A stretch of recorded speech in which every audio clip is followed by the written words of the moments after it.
విజయ్, ఇంటికి వెళ్ళండి జైలర్ గారు. మీ ఉపన్యాసాలు విని విని విసిగిపోయాను. పగ మర్చిపో, పశుపతిని చంపకు, ఇంతేగా? కాదు విజయ్, ఆ పశుపతి పేరోల్ క్యాన్సిల్ చేసుకుని మళ్ళీ జైలుకి వచ్చాడు.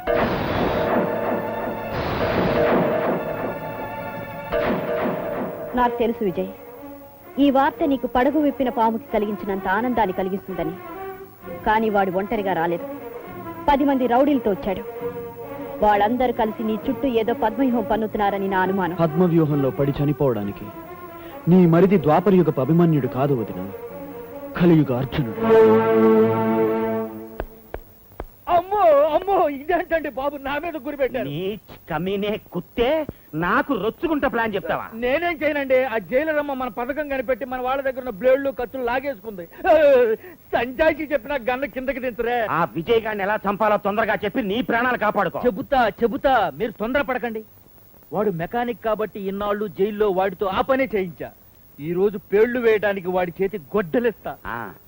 ఇచ్చి వాడి చేతిలో గొడ్డలుండగా మీ తమ్ముడిని ఒంటరిగా వాడికి ఎదురుగా రమ్మంటాను. అమ్మ, జైల్లో కూడా నేను ఎవరిని ఎంత గట్టిగా కొట్టలేదండి బాబు. పిచ్చి కుక్క ఏమన్నా కరిచిందా నిన్ను? వాడి చేతి గొడ్డలిచ్చి నా తమ్ముడిని ఎదురుగా రమ్మంటావా? పుచ్చకాయలా మా వాడి తలని 2 బద్దలు చేస్తాడు. అది కాదండి బాబు, మీ తమ్ముడిని గేటు దాటి లోపలికి రావద్దంటాను. ఇటు నుంచి వీడు గొడ్డలతో మీ తమ్ముడి మీదకు వెళ్తుంటే వెనక నుంచి నేను కాల్చి పారేస్తాను. కేసు మీరు చూసుకోండి.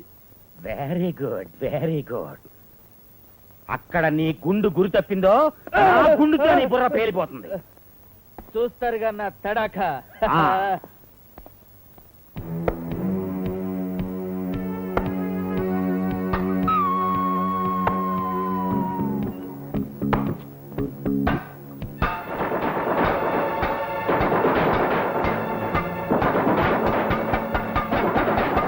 దమ్ముంటే రాబోయ్.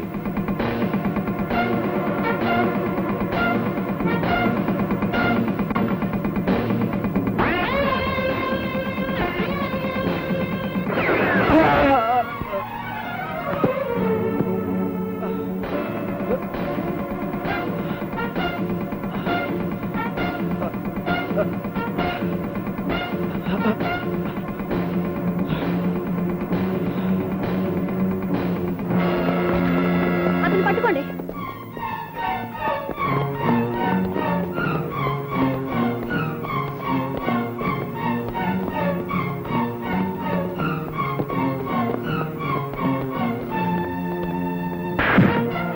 యమునాదేవి గారు, ఖైదీలు తిరిగే ప్రదేశంలో రివాల్వర్ తీసుకురాకూడదని మన రూల్స్ స్పష్టంగా చెప్తుంటే రివాల్వర్ ఎందుకు తీసుకొచ్చావు? ఒక ఖైదీ మరో ఖైదీని దారుణంగా చంపాలని చూస్తుంటే అతను రక్షించడానికి తీసుకొచ్చా. కావాలని విజయ్ని అతని మీద రెచ్చగొట్టి ఆ అవకాశాన్ని ఉపయోగించుకుని విజయ్ని చంపాలని ప్లాన్ చేశావు. నేను చేసింది నేరము, మీరు చేసింది నేరము రేపు ఐజీ గారే తెలుస్తారు. Same damn same to our department. ఒక ఖైదీని అసిస్టెంట్ జైలర్ కాల్చడం ఏమిటి, ఆ అసిస్టెంట్ ని జైలర్ కొట్టడం ఏమిటి? ఈ వార్తను పత్రికలు ఎంత భయంకరంగా చిత్రిస్తాయో, దానికి ప్రభుత్వం ఎంత తీవ్రంగా స్పందిస్తుందో ఒక్కసారి ఆలోచించారా? అంతా ఈవిడ మరిది మూలంగానే జరిగింది సార్. మిస్టర్ కాకారావు, అతని చెప్పని ఖైదీ గొడ్డలతో మున్సిపల్ చైర్మన్ గారి తమ్ముడు పశుపతిని చంపబోయాడండి. ఒక ఖైదీ మరో ఖైదీని చంపితే పోయేది మన పొరువేనని అతన్ని కాల్చానండి. అబద్ధం. విజయ్కి పశుపతికి మధ్య గేట్ అడ్డంగా ఉంది. ఆ గేట్ తాళం వేసింది సార్.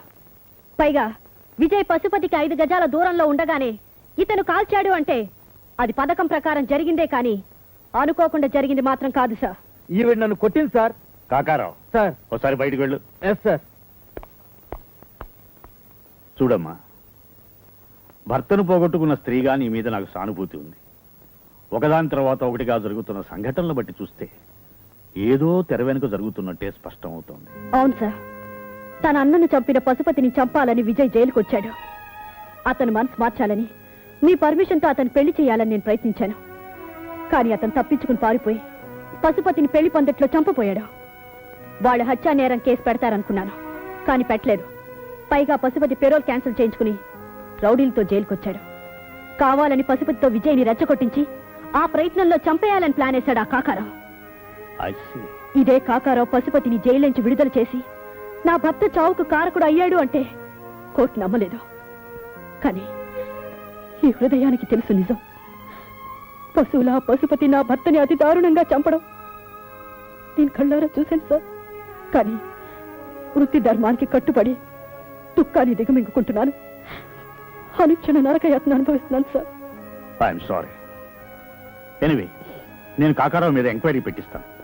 నువ్వు హాస్పిటల్లో ఉన్న మీ మరిది దగ్గరికి వెళ్ళు. Thank you sir.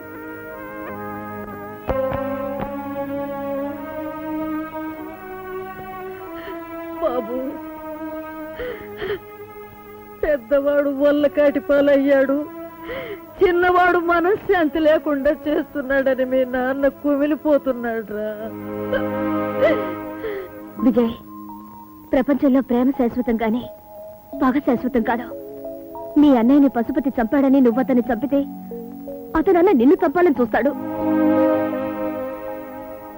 తాళి కట్టే మనిషి అని తెలిసి నీ చేతులకి సంఖ్యలు వేయించింది నేను ఇలా చూడ్డానికి కాదు. Please leave me alone. Vijay, నేల పాలైన నా పసుపు కుంకాల్ని వాళ్ళ రక్తంతో తడిపి ముద్ద చేసి నా చేతికిస్తే మళ్ళీ దాన్ని సింధూరంగా నా నుదుట దిద్దుకోగలనా? Doctor, doctor, what happened? దయచేసి వీళ్ళందరినీ ఇక్కడి నుంచి వెళ్ళిపోమానండి. నాకు విశ్రాంతి కావాలి. దయచేసి మీరంతా బయటికి వెళ్ళండి. నంబర్రేలాగా మెక్కి నన్ను తొక్క అంటావా? వస్తున్నాను మేడం. Yes madam. ఇంతసేపు ఎక్కడ చచ్చావు? ఇక్కడే ఉన్నాను మేడం. పడిన పక్కకి వెల్డింగ్ చేసుకుంటున్నాను. ఏడ్చావులే. షెడ్ నెంబర్ 2 లో ఉన్న కారుకి టింకరింగ్ చేయి. వెళ్ళు. Yes, madam. మరి నేను అక్కడ చెప్పులు వదిలాను, తెచ్చి కాళ్ళకి తొడుగు. ఏమిటి అలా ముద్దులా నిలబడ్డావు? వెళ్ళు. గురువు గారు, మీరు ఆ చెప్పులు ముట్టుకోవడానికి వీల్లేదు. చొక్కా, మీరు చొక్కా అంటారు, ప్యాంట్ అంటారు, ఏమంటారు అనండి. విద్య నేర్పిన మీకే పోటీగా షెడ్ పెట్టి మీకు ద్రోహం చేయడానికి ఏ రోజు పాల్పడ్డానో ఆ రోజే నా రాత గీత దాటిపోయింది గురువు గారు. బాధపడకు శిక్ష. గురువు గారు అయిన ద్రోణాచార్యుడు అర్థం బద్దం లేకుండా ఏకలవ్యుడి కాలు బట్టను రేలు అడిగినట్టుగా. కాలిది కాదండి, చేతిది. ఏదో ఒకటి నా బాధగా అడ్డు రాగు తోకలవ్య. ఏకలవ్య, నా పరువుకి చెల్లు పడింది, ఇల్లు కూలిపోయింది, విల్లు ఎదిగిపోయింది, బాణాల పవరు పోయింది. నాయనా, బ్యాటరీలు వేసుకుందాం, బాధపడకండి మేస్తారు. ఈ స్టూడెంట్ మీకు చేసిన ద్రోహానికి నిష్కృతి లేదు, తిరస్కృతి లేని సంస్కృతితో కోరుతున్నాను. మీకు ఏ సేవ చేయమంటారో చెప్పండి మేస్తారు, చెప్పండి. ఏమీ లేదు, సింపుల్ శిక్ష. ఆ 2 చెప్పుల్లో చెప్పు నీ చేత్తో తీసుకుని నన్ను పట్టని కొట్టు. 2 చెప్తో నువ్వు కొట్టుకో. ఏమిటో బోర్డు డిస్కషన్? ఎంతసేపు చెప్పులు తీసుకోవటం? త్వరగా తీసుకోండి.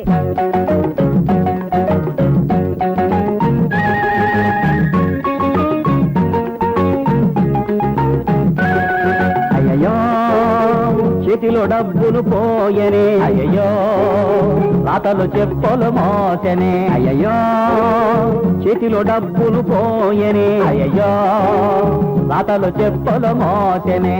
పాని సంబరం ముగిసింది, సర్వమంగళం పాడింది, పొడ్డు బెడ్డు షెడ్డుతో సహా తిరుక్షవరమైపోయింది. అయ్యయ్యో చేతిలో డబ్బులు పోయనే, అయ్యయ్యో రాతలు చెప్పులు మోసనే.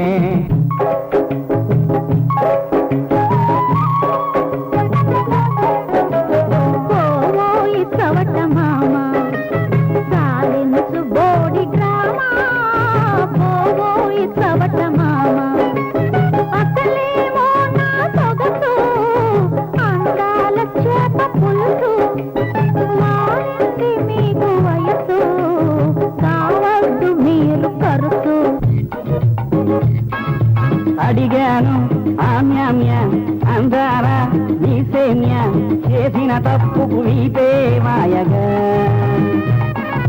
తగిలింది నీ చుట్టి, పగిలింది నానెత్తి, చేతికి చిప్పలు రానే వచ్చగా.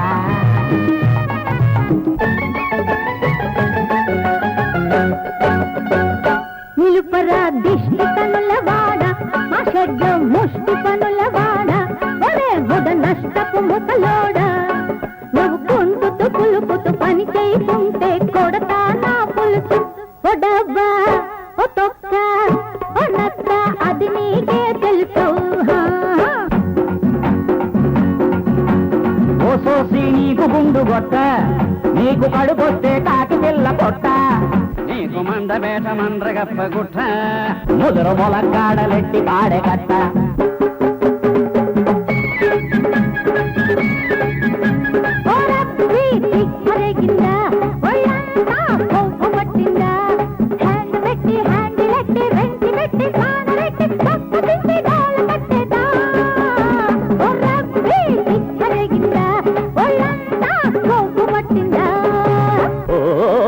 భావి భారత కారు మెకానిక్కులారా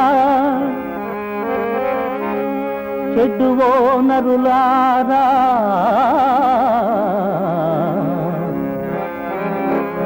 సానిభవమున చాటు నా సందేశమిదే వారెవ్వ కాదిన్న తగ తిన్న తాంగిడగడ తరిగిడ తగతం శుద్ధి వదులుకుని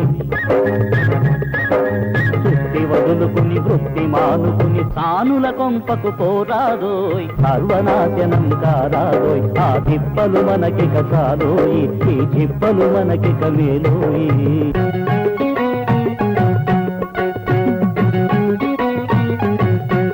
శివ గోవింద గోవింద హరి గోవింద గోవింద శివ గోవింద గోవింద హరి గోవింద గోవింద శివ గోవింద గోవింద